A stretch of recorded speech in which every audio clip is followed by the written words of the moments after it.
Greetings, truth seekers. Tonight we're pulling back the curtain on a time of superstition, squalor, and survival. We're venturing into the true Middle Ages. Forget the fairy tales of valiant knights and damsels in distress. The reality was a brutal, short, and often disgusting existence you wouldn't recognize. Before we begin this descent, please consider liking and subscribing if you appreciate this journey into the past. I'd also love to see where you're rejoining from and what time it is for you in the comments below it. As always, incredible to see our global community. What's next? The inevitable morning constitutional. This is where you truly start to appreciate modern plumbing. If you're considerate, you might yell a warning like Gardy-Loo. You might have access to a garderobe, which was essentially a stone chute that deposited waste into the moat below. A clever design, until an enemy decided to use that same chute as an entry point during a siege. Whether you were a serf or a lord, going to the bathroom was a humbling, foul, and unsanitary ordeal. The local water sources are dangerously contaminated. Instead, everyone including children drinks small beer, a weak, low-alcohol ale. Your wardrobe is simple because it consists of a single outfit, a tunic made of rough, scratchy wool. You wear it every day. You work in it, you sleep in it, and you'll likely be buried in it. There are no seasonal collections, just the slow disintegration of fabric against your skin. The brewing process boiled the water, making it far safer to drink. Most people didn't bother. As a result, your clothes are stiff with grime and home to a thriving ecosystem of lice and fleas. Everyone, from peasants to priests, is infested. Itching is a constant, universal experience. There was no toothpaste, no toothbrush, and no concept of fighting plaque. Some people might chew on a twig or rinse their mouth with wine, but that was the extent of it. You'll see people casually scratching themselves in public, and no one bats an eye. It wouldn't get you drunk, but it also wouldn't give you dysentery. Meat, cheese, and fresh fruit were luxuries reserved for holidays or feast days, if you were lucky. Spices like pepper were worth more than their weight in silver. Your breakfast doesn't energize you. It merely keeps you from collapsing. Now time to go to work. One wrong step on a slippery path, and you could find yourself face down in the collective waste of your community. And you haven't even thought about brushing your teeth yet? Before you empty the chamber pot out the window. Many peasants simply went barefoot, exposing their feet to mud, animal dung, and sharp objects. All of this means your skin is in a constant state of irritation. Rashes, sores, and infections are common. There's no ointment, no dermatologist, just the endless, maddening itch. Now that you're clothed in your uniform of filth and discomfort, it's time to face the world. Medieval streets were not quaint cobblestone lanes.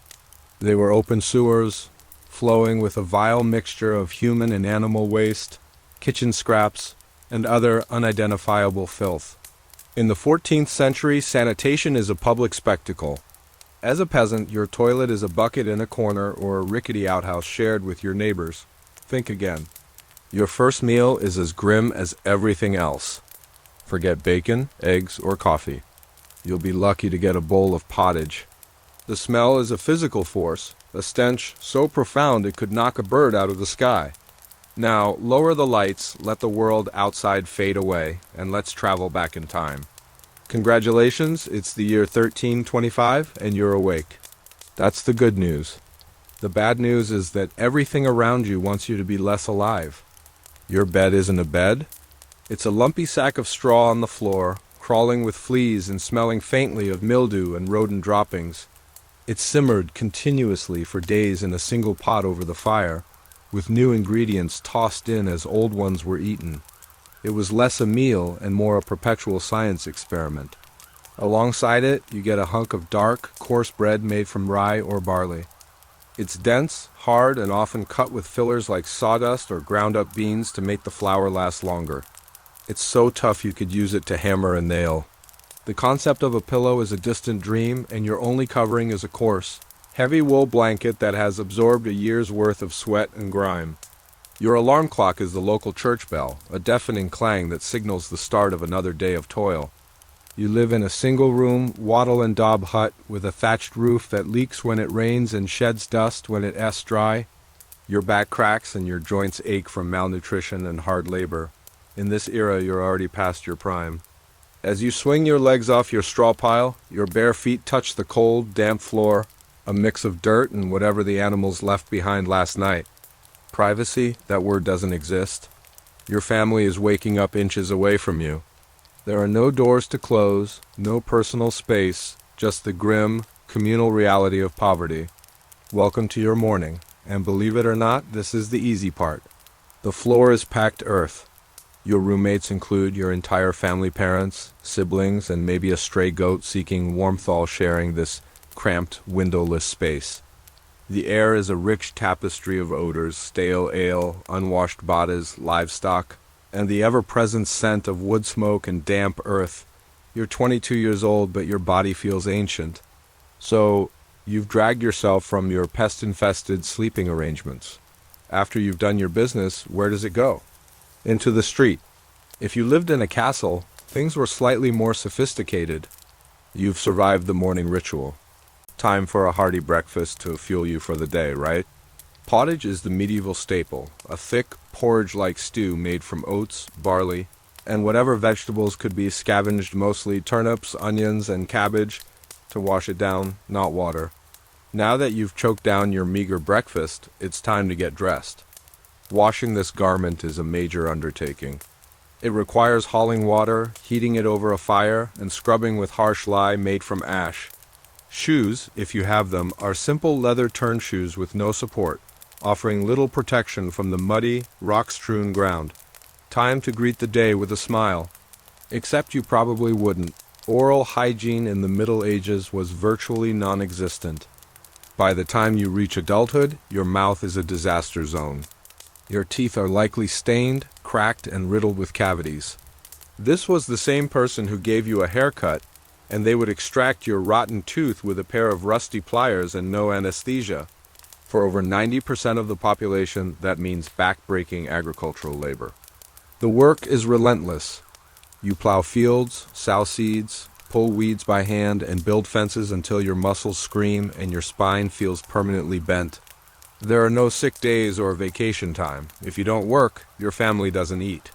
In the Middle Ages, you are completely at its mercy. There is no escape. The central hearth provides some warmth, but firewood is a precious commodity. With no ventilation, your hut becomes a sweltering oven. Water in the Middle Ages is a gamble with your life.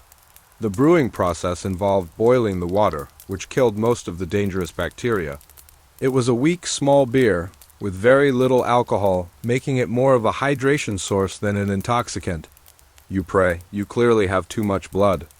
The cure is bloodletting, where a barber surgeon cuts a vein and drains a significant amount of your blood into a bowl. Or they might apply leeches to suck it out, feeling depressed. That's an excess of black bile.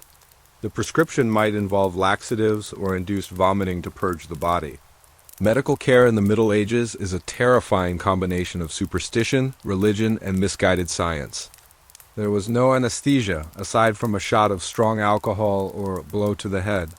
Food preservation is primitive, limited to salting, smoking, or drying. There is no refrigeration, so meat is often on the verge of spoiling, teeming with bacteria and covered in flies. Surgical tools were unsterilized, and surgeons had no understanding of germ theory. An infection was almost guaranteed. Disease was often seen as a punishment from God for sinful behavior. The best you could hope for was a priest to administer last rites. In medieval Europe, the cure was often deadlier than the disease. Doctors, if you could even find one, based their practice on the theory of the four humors: blood, phlegm, yellow bile, and black bile.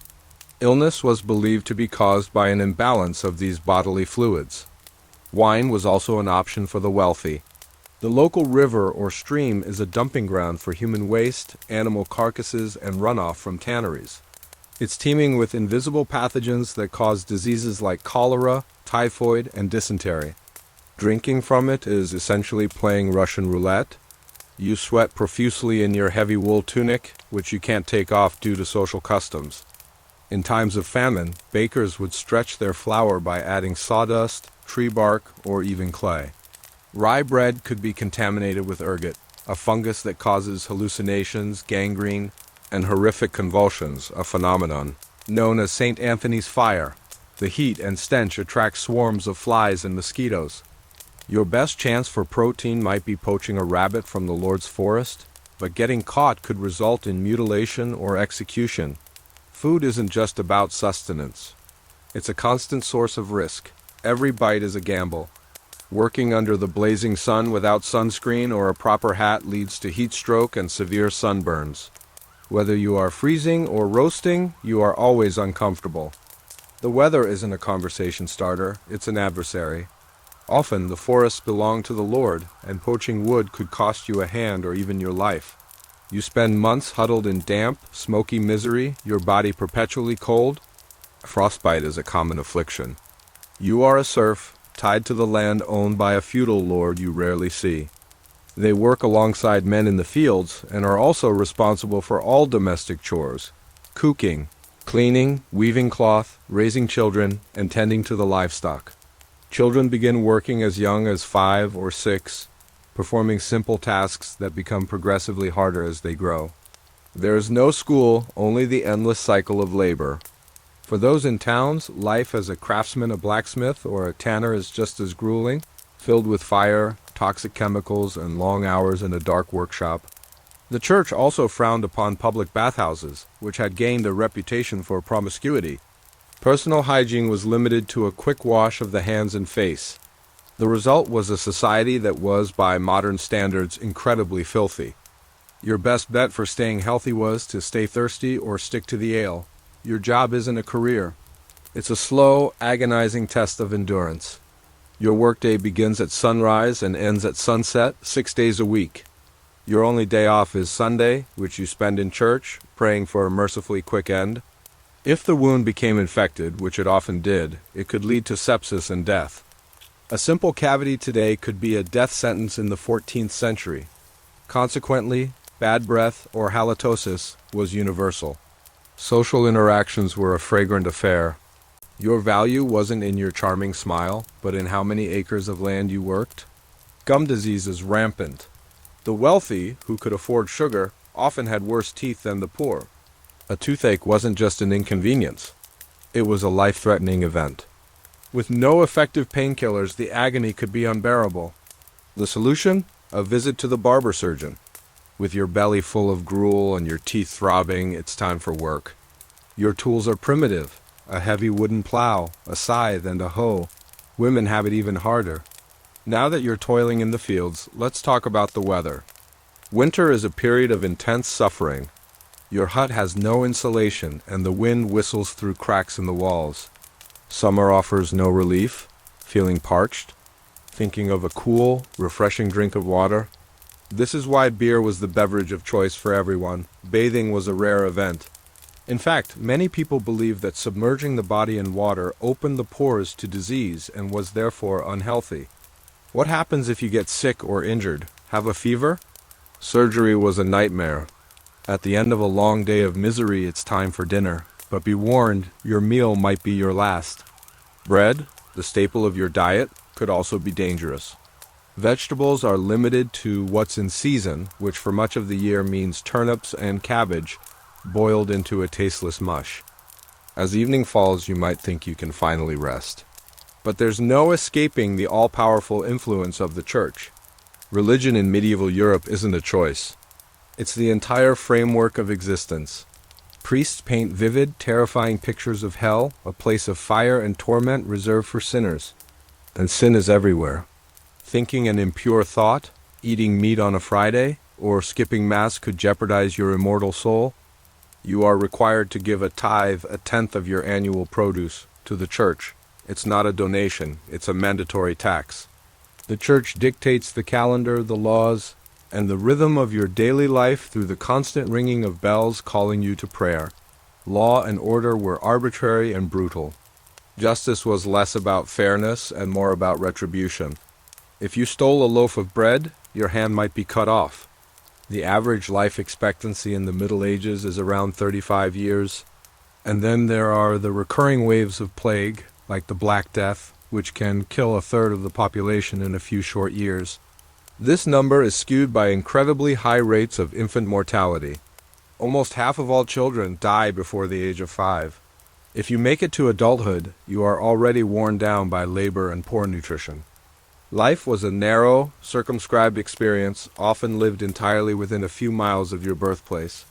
And yet, through it all, people endured. They found moments of joy, fell in love, told stories, and held on to hope. Born in 1729 into the minor German aristocracy, Sophie von Anhalt-Zerbst grew up in a small, politically insignificant duchy. But within her burned an ambition that far outstripped her station. Possessed of a keen intellect and a quiet, observant nature, she was groomed by her calculating mother not for happiness but for a strategic marriage. They were resilient in ways that are hard for us to imagine. If you were accused of a crime, you might have to undergo a trial by ordeal. You are living in a world of comfort and safety that your medieval ancestors could never have dreamed of. They endured the darkness so that we could one day live in the light. This could involve plunging your hand into boiling water. If the wound healed cleanly, you were innocent.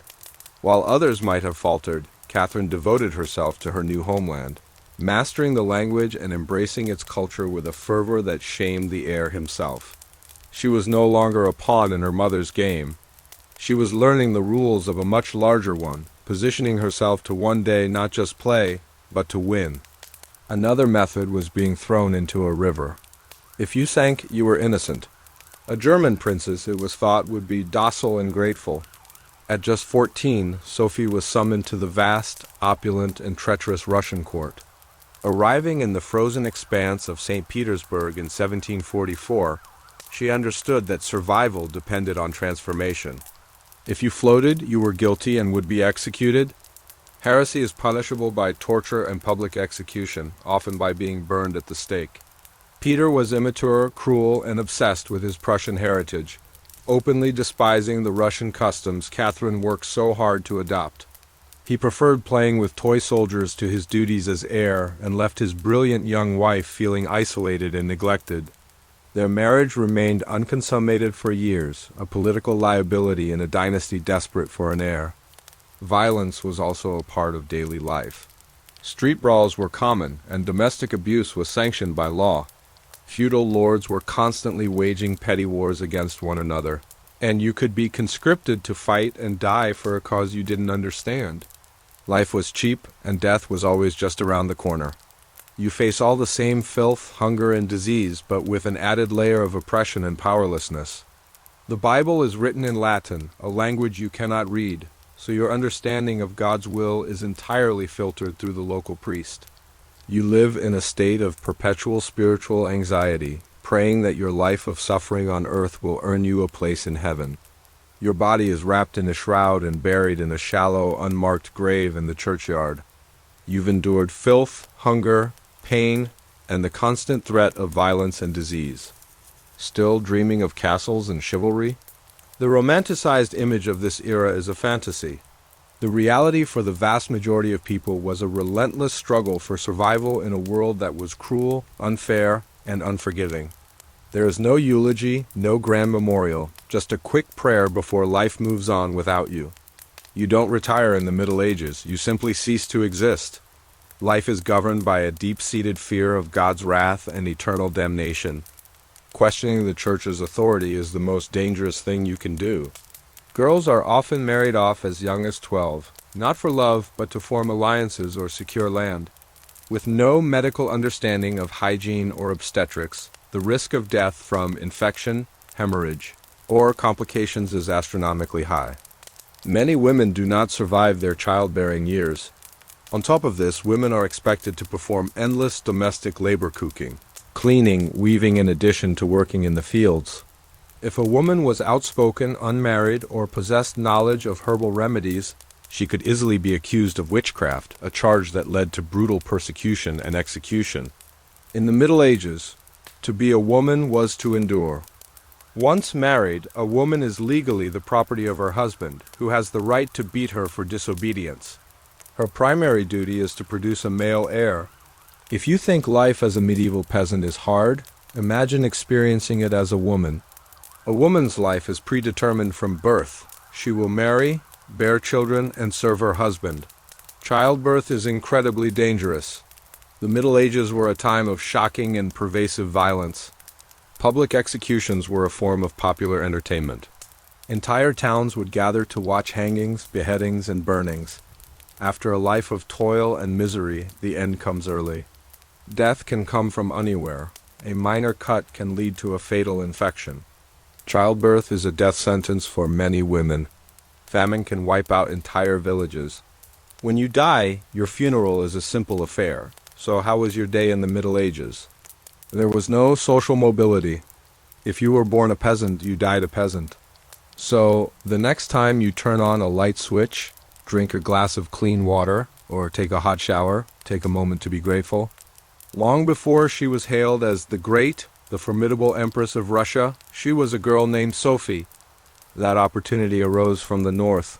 The childless Empress Elizabeth of Russia was seeking a bride for her nephew and heir, the awkward and volatile Grand Duke Peter. She shed her German past, converting to Russian Orthodoxy and taking the name Catherine. Catherine's marriage to Grand Duke Peter was a political union, not a romance. It was a disaster from the start. Life is governed by a deep-seated fear of God's wrath and eternal damnation. Priests paint vivid, terrifying pictures of hell, a place of fire and torment reserved for sinners. And sin is everywhere. Thinking an impure thought, eating meat on a Friday, or skipping Mass could jeopardize your immortal soul. You are required to give a tithe, a tenth of your annual produce, to the church. It's not a donation, it's a mandatory tax. Questioning the church's authority is the most dangerous thing you can do. Heresy is punishable by torture and public execution, often by being burned at the stake. Street brawls were common, and domestic abuse was sanctioned by law. The average life expectancy in the Middle Ages is around 35 years. This number is skewed by incredibly high rates of infant mortality. Almost half of all children die before the age of 5. If you make it to adulthood, you are already worn down by labor and poor nutrition. Feudal lords were constantly waging petty wars against one another, and you could be conscripted to fight and die for a cause you didn't understand. And then there are the recurring waves of plague, like the Black Death, which can kill a third of the population in a few short years. You are living in a world of comfort and safety that your medieval ancestors could never have dreamed of. Born in 1729 into the minor German aristocracy, Sophie von Anhalt-Zerbst grew up in a small, politically insignificant duchy. But within her burned an ambition that far outstripped her station. Possessed of a keen intellect and a quiet, observant nature, she was groomed by her calculating mother not for happiness, but for a strategic marriage. They endured the darkness so that we could one day live in the light. Life was cheap, and death was always just around the corner. You face all the same filth, hunger, and disease, but with an added layer of oppression and powerlessness. A German princess, it was thought, would be docile and grateful. At just 14, Sophie was summoned to the vast, opulent, and treacherous Russian court. Arriving in the frozen expanse of St. Petersburg in 1744, she understood that survival depended on transformation.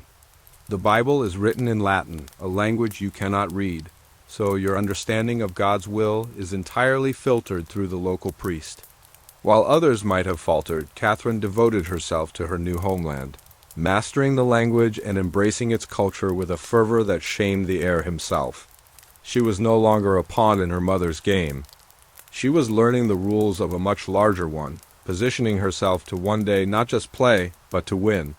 Life was a narrow, circumscribed experience often lived entirely within a few miles of your birthplace. And yet, through it all, people endured. They found moments of joy, fell in love, told stories, and held on to hope. They were resilient in ways that are hard for us to imagine. You live in a state of perpetual spiritual anxiety, praying that your life of suffering on earth will earn you a place in heaven. Your body is wrapped in a shroud and buried in a shallow, unmarked grave in the churchyard. There is no eulogy, no grand memorial, just a quick prayer before life moves on without you. You don't retire in the Middle Ages. You simply cease to exist. If you think life as a medieval peasant is hard, imagine experiencing it as a woman. You've endured filth, hunger, pain, and the constant threat of violence and disease.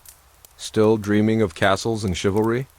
The romanticized image of this era is a fantasy. The reality for the vast majority of people was a relentless struggle for survival in a world that was cruel, unfair, and unforgiving. A woman's life is predetermined from birth. She will marry, bear children, and serve her husband. Girls are often married off as young as 12, not for love but to form alliances or secure land. Once married, a woman is legally the property of her husband, who has the right to beat her for disobedience. Her primary duty is to produce a male heir. Childbirth is incredibly dangerous. With no medical understanding of hygiene or obstetrics, the risk of death from infection, hemorrhage, or complications is astronomically high. Many women do not survive their childbearing years. On top of this, women are expected to perform endless domestic labor cooking, cleaning, weaving in addition to working in the fields. If a woman was outspoken, unmarried, or possessed knowledge of herbal remedies, she could easily be accused of witchcraft, a charge that led to brutal persecution and execution. In the Middle Ages, to be a woman was to endure. The Middle Ages were a time of shocking and pervasive violence. Law and order were arbitrary and brutal. Justice was less about fairness and more about retribution. If you stole a loaf of bread, your hand might be cut off. If you were accused of a crime, you might have to undergo a trial by ordeal. This could involve plunging your hand into boiling water. If the wound healed cleanly, you were innocent. Another method was being thrown into a river. If you sank, you were innocent. If you floated, you were guilty and would be executed. Public executions were a form of popular entertainment. Entire towns would gather to watch hangings, beheadings, and burnings. Violence was also a part of daily life. After a life of toil and misery, the end comes early. Death can come from anywhere. A minor cut can lead to a fatal infection. Childbirth is a death sentence for many women. Famine can wipe out entire villages. When you die, your funeral is a simple affair. So, how was your day in the Middle Ages? There was no social mobility. If you were born a peasant, you died a peasant. So, the next time you turn on a light switch, drink a glass of clean water, or take a hot shower, take a moment to be grateful. Long before she was hailed as the Great, the formidable Empress of Russia, she was a girl named Sophie. That opportunity arose from the north. The childless Empress Elizabeth of Russia was seeking a bride for her nephew and heir, the awkward and volatile Grand Duke Peter. She shed her German past, converting to Russian Orthodoxy and taking the name Catherine. Catherine's marriage to Grand Duke Peter was a political union, not a romance. It was a disaster from the start.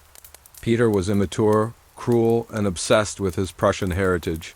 Openly despising the Russian customs Catherine worked so hard to adopt. He preferred playing with toy soldiers to his duties as heir and left his brilliant young wife feeling isolated and neglected. Their marriage remained unconsummated for years, a political liability in a dynasty desperate for an heir. The Russian court was a labyrinth of intrigue.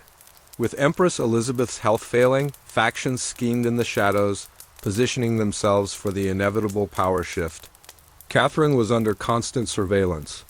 She learned to be cautious, charming, and patient, but holding on to it would be her greatest challenge. She had to prove she was more than a usurper. She had to become a true sovereign. She cultivated powerful allies within the military and the nobility, presenting herself as a dignified and devout Russian patriot, a stark contrast to her boorish, pro-Prussian husband. She engaged in a famous correspondence with Voltaire and other Enlightenment figures, crafting an image of herself as a progressive, enlightened monarch. Her enlightened ideals often clashed with the political reality of keeping the powerful nobility on her side. While she introduced reforms in education and administration, she also strengthened the nobles' control over their serfs. It was a constant balancing act between her vision for a modern Russia and the necessity of maintaining her grip on power. Along with Prussia and Austria, she carved up the weakened Polish-Lithuanian Commonwealth, absorbing vast territories and millions of new subjects into the Russian Empire. By the end of her reign, Russia had expanded by over 200,000 square miles. Together, they orchestrated the conquest and development of southern Russia. She was not just a conqueror. She was an empire builder, colonizing new lands and establishing Russia as a dominant force in European politics. She believed in the power of reason, education, and law to transform Russia into a modern European power. In an era when female rulers were expected to be chaste or discreet, Catherine lived and loved on her own terms. His message ignited the largest peasant revolt in Russian history. The rebellion spread like wildfire across the Volga region, capturing towns and slaughtering landlords. For a moment, it seemed the entire social order might collapse. She had a series of lovers, many of whom she elevated to positions of power and influence. She never hid her relationships, instead treating them as a natural part of her life. While Peter played at war, Catherine read. She devoured the works of Enlightenment thinkers like Voltaire and Montesquieu, secretly forging a philosophy of rule.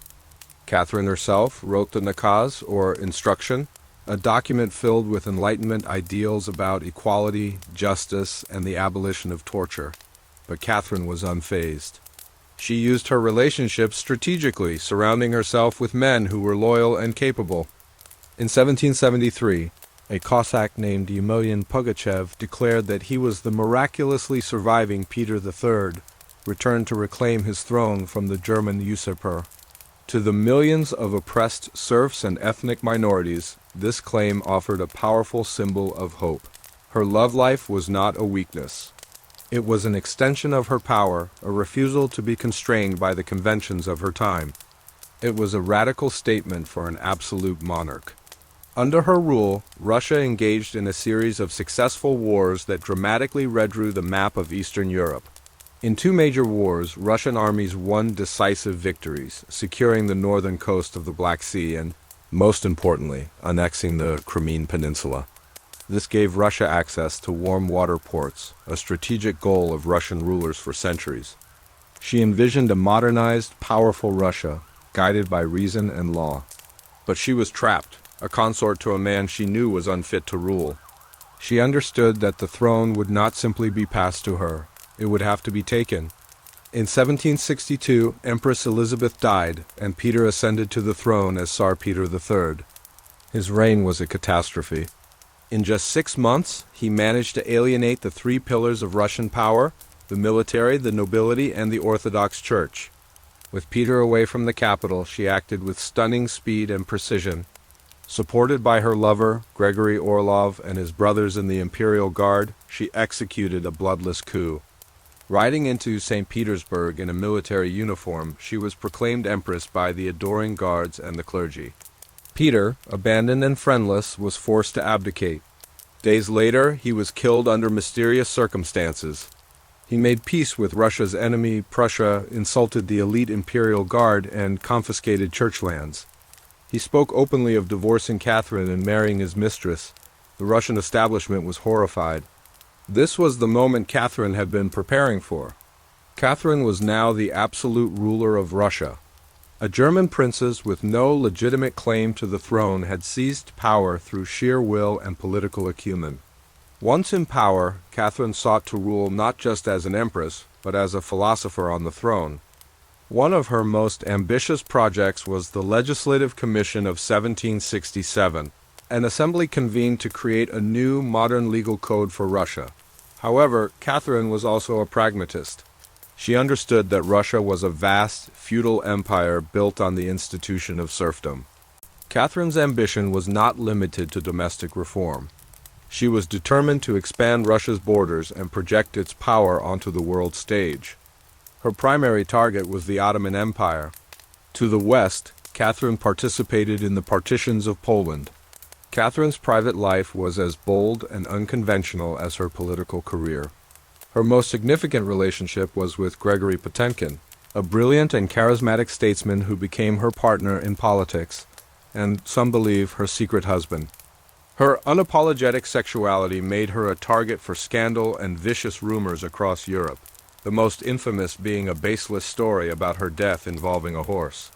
For all her success, Catherine's reign faced a terrifying challenge from within. Pugachev promised an end to serfdom, lower taxes, and the extermination of the nobility.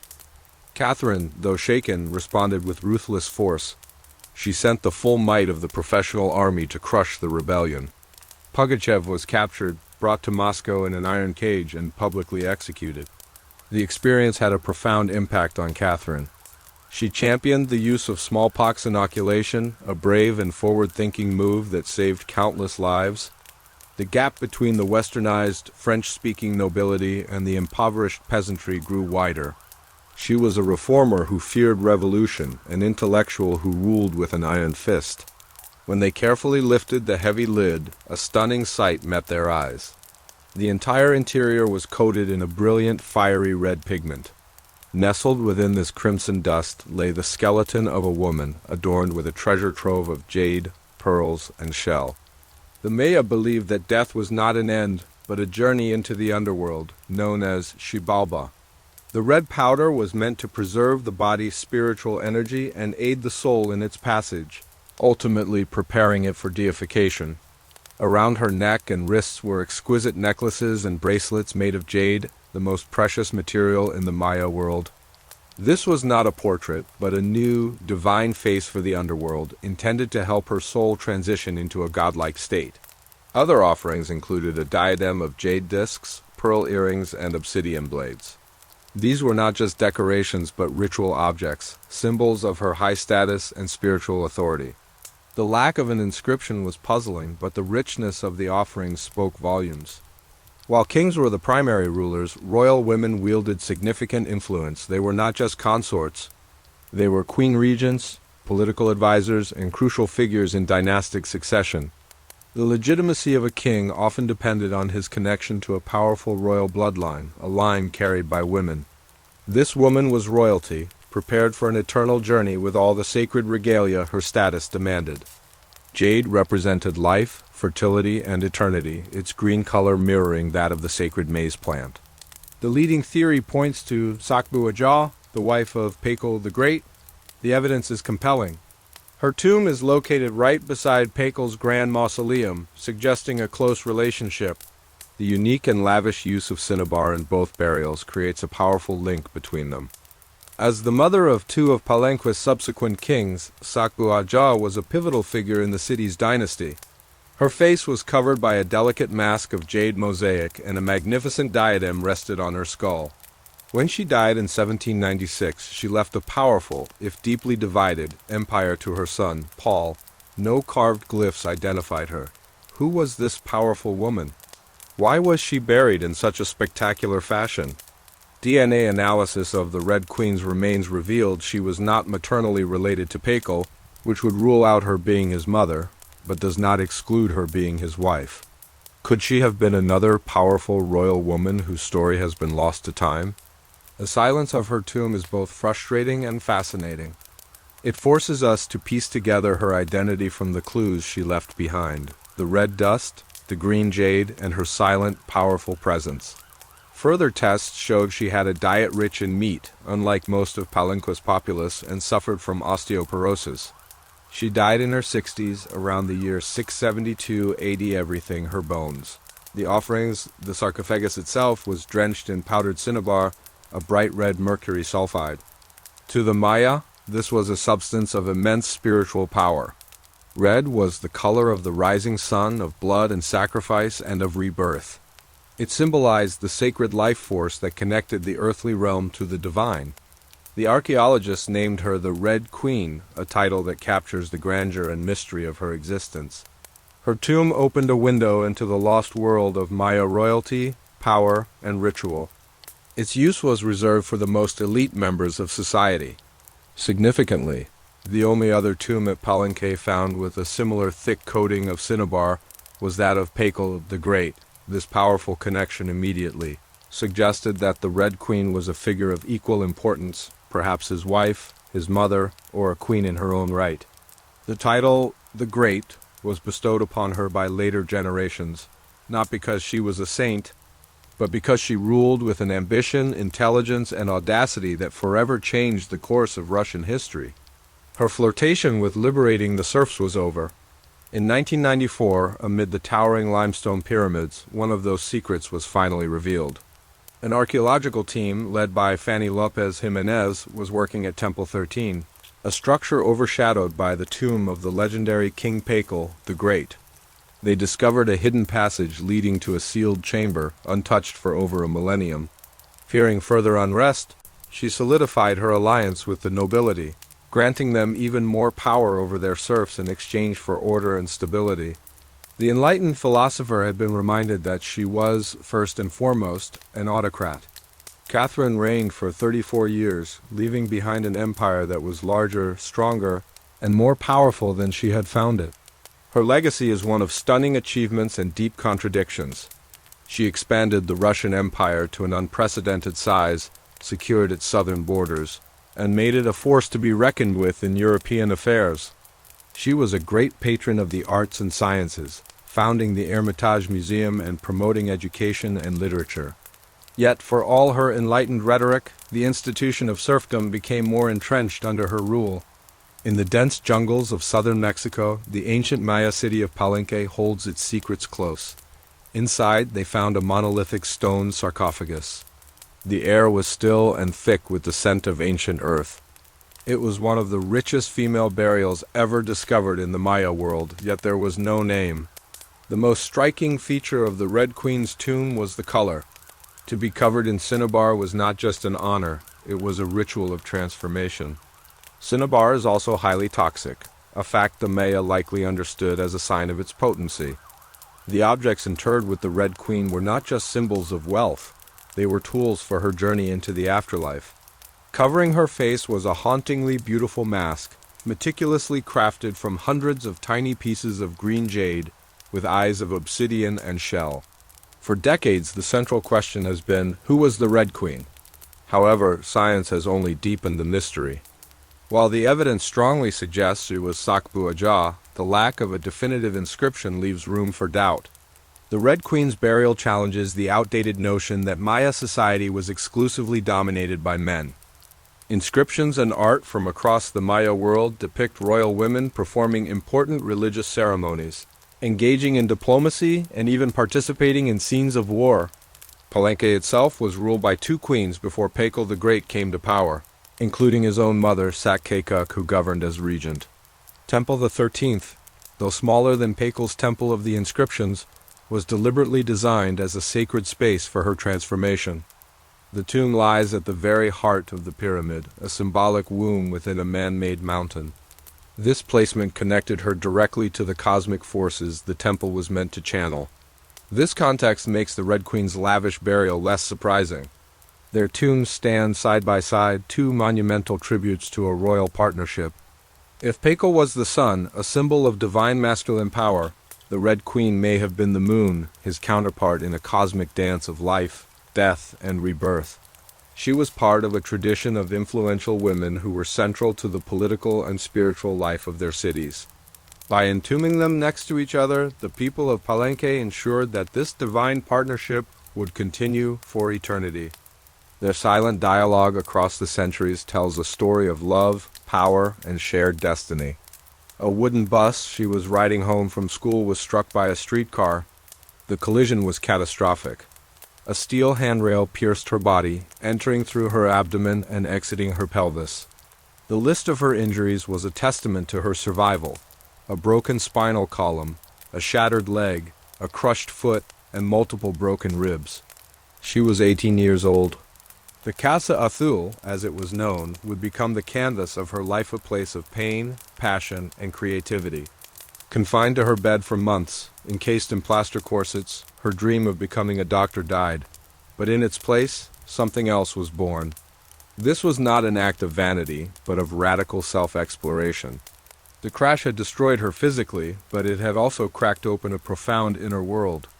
In her self-portraits, she is not beautiful in a conventional sense. She is pierced by arrows, her spine replaced by a shattered column, her heart exposed and bleeding. Yet her gaze is always direct, powerful, and unbroken. She confronts the viewer, refusing to be seen as a victim. Her paintings are a startling blend of folk art, surrealism, and medical anatomy, filled with a rich personal symbolism of monkeys, thorns, and flowers. She once said, "I never painted dreams. I painted my own reality." And her reality was a world of physical torment and emotional resilience, a world she forced the viewer to enter and acknowledge. The girl who wanted to heal bodies now began to paint her own, transforming her agony into art. One brushstroke at a time, she started to piece herself back together, not as she was, but as she saw herself. Broken, defiant, and alive. Her parents, desperate to ease her boredom and despair, rigged a special easel over her bed and placed a mirror on the canopy above. Trapped within her broken body, Frida began to paint. Her father, Guillermo, was a reserved German photographer. Her mother, Matilda, a devout and often stern woman of Mexican heritage. From them, Frida inherited a contemplative, artistic eye and a fierce, unyielding spirit. She did not paint to please or to decorate. She painted to exorcise her demons. Inspired by traditional Mexican retablo small devotional paintings depicting miracles, she created her own deeply personal and often brutal narratives. Her body was her canvas, and pain was her primary color. Her tomb is a testament to the power she held in life and the reverence she commanded in death. The illness set her apart, marking her with a physical vulnerability that she would both hide and defiantly display for the rest of her life. Refusing to be defined by her disability, she excelled academically, becoming one of the few young women admitted to Mexico City's elite national preparatory school. She dreamed of becoming a doctor. Surrounded by a circle of young intellectuals, she debated politics and art, her spirit already drawn to revolution. Even then, before the accident that would shatter her body and the fame that would immortalize her soul, Frida was already Frida, unapologetic, brilliant, and utterly original. She is a powerful symbol of the lost world of the Maya and the influential role of women within it. While her name may be lost, her story is told through the spectacular evidence of her tomb. She forces us to look beyond the great kings and recognize the queens who stood beside them, shaping the course of history in their own right. Her legacy is not written in stone, but in the vibrant red dust that has colored our imagination and forever changed our understanding of the ancient Maya. The Red Queen's tomb is a masterpiece of Maya funerary architecture. The tomb's proximity to Pacal suggests a deliberate architectural pairing. Together, their pyramids form a sacred complex, a testament to their joint rule and dynastic legacy.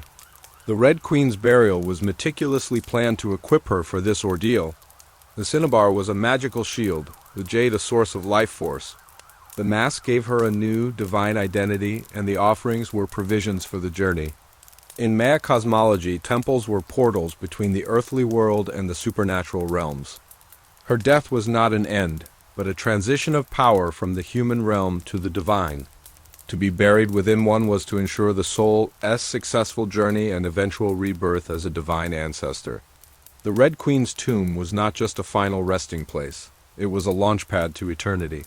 For the Maya, death was a perilous journey. The soul had to navigate the 9 treacherous levels of Xibalba, facing trials and trickster gods along the way. Her burial was a powerful ritual designed to ensure not only her survival in the underworld, but her transformation into a revered ancestor who could continue to watch over her people. The most powerful clue to the Red Queen's identity may be her eternal proximity to Pacal the Great. Their burials mirror each other in key symbolic ways, suggesting they were seen as a sacred pair, rulers who balanced the cosmos together. Today, the Red Queen remains one of archaeology's most captivating figures.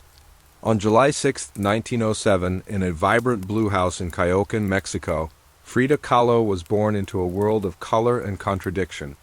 As a child, she was sharp, inquisitive, and rebellious. But at age 6, polio struck, leaving her with a withered right leg. September 17, 1925, was the day Frida Kahlo's life was irrevocably fractured. Miraculously, she survived, but her life became a relentless cycle of surgeries, recoveries, and relapses. Her first subject was the only one she could see, herself. Frida Kahlo's art became a visual diary of her suffering. She painted her reality with unflinching honesty. In 1928, Frida met the monumental figure who would become the other great accident of her life, Diego Rivera. 20 years her senior, Rivera was Mexico's most celebrated artist, a giant of the muralist movement. Their relationship was a tumultuous storm of passion, creativity, and betrayal. Diego championed her art, but his constant infidelities, including an affair with Frida's own sister, caused her immeasurable pain. In response, Frida embarked on her own affairs with both men and women, asserting her independence in a world that sought to confine her. The Cobalt Blue House became a living masterpiece, filled with folk art, pre-Columbian artifacts, and a menagerie of pets, including monkeys and parrots. Here, with flowers woven into her hair and adorned in traditional dress, she created her most powerful work. She endured countless surgeries, wore steel corsets to support her spine, and was often confined to her bed. Yet, she continued to paint with ferocious determination. Her art became even more direct, a defiant testament to her will to create in the face of annihilation. Her last diary entry read, "I hope the exit is joyful and I hope never to return." She was rediscovered by feminist and queer art historians, who saw in her a symbol of resistance, authenticity, and unapologetic selfhood. She became more than an artist. She became an icon. Her unibrow, her flowers, her direct and challenging gaze became emblems of rebellion against conventional beauty standards and societal norms. Her coffin, draped in the communist flag, lay in state as Mexico mourned one of its most unique and powerful voices. They divorced only to remarry a year later, unable to live with or without each other. In the two Fridas, she depicts herself as two figures joined by a single artery, one in European dress with a broken heart, the other in Taiwana attire, strong and whole. Her face adorns everything from museum walls to protest banners. But her enduring power lies in the raw truth of her work. For those who have ever felt marginalized by disability, by gender, by sexuality, by race, remains a powerful and enduring symbol of defiance. She didn't just paint her life. She lived her art, and in doing so, she became immortal. She gave the world a portrait of a woman who was broken but not defeated, who transformed her pain into a source of profound strength and creativity. She made her own life her greatest masterpiece. It is a powerful statement on her fractured identity and her relationship with Diego. Her work gained international recognition, and she was celebrated by the Surrealists in Paris, but Frida rejected the label, insisting her art was not born of dreams, but of her lived experience. Back in the sanctuary of her blue house, she was no longer Diego Rivera's wife. She was Frida Kahlo, an artist who had forged a new visual language out of her own blood and bones. Their bond was not one of domestic bliss, but of two revolutionary forces colliding, creating, and destroying in equal measure. Frida, small and limping but radiating an electrifying intensity, approached him and demanded his honest opinion of her work. Too ill to attend, she arrived by ambulance and held court from her four-poster bed, which had been installed in the center of the gallery. Surrounded by her life's work, she laughed, drank, and sang with her guests, transforming a moment of physical defeat into a triumphant celebration of life. Her final works are a mix of political fervor and a poignant farewell. Her last painting, a vibrant still life of watermelons, bears the inscription "Viva la vida," long live life. It was a final, defiant cry from a woman who had lived so intimately with death. Her time in Gringolandia, as she called it, was marked by a profound sense of alienation. A staunch communist and Mexican nationalist, she was repulsed by American capitalism and its stark social inequalities. She missed the vibrant, chaotic soul of her homeland. He was captivated not just by her art, but by her raw, untamable spirit. While Diego painted grand public histories on factory walls, Frida turned inward, creating small, intensely personal works that explored her broken body, her cultural identity, and her political convictions. She began to wear traditional Taiwana dresses, not as a costume, but as a proud assertion of her Mexican heritage. It was in America that Frida's artistic voice became fully her own, sharp, symbolic, and deeply rooted in her personal and political reality. They married in 1929, a union her parents called a marriage between an elephant and a dove. In the early 1930s, Frida accompanied Diego to the United States for his mural commissions. This period of exile was also one of intense personal suffering, including a traumatic miscarriage in Detroit, which she documented in the harrowing painting Henry Ford Hospital.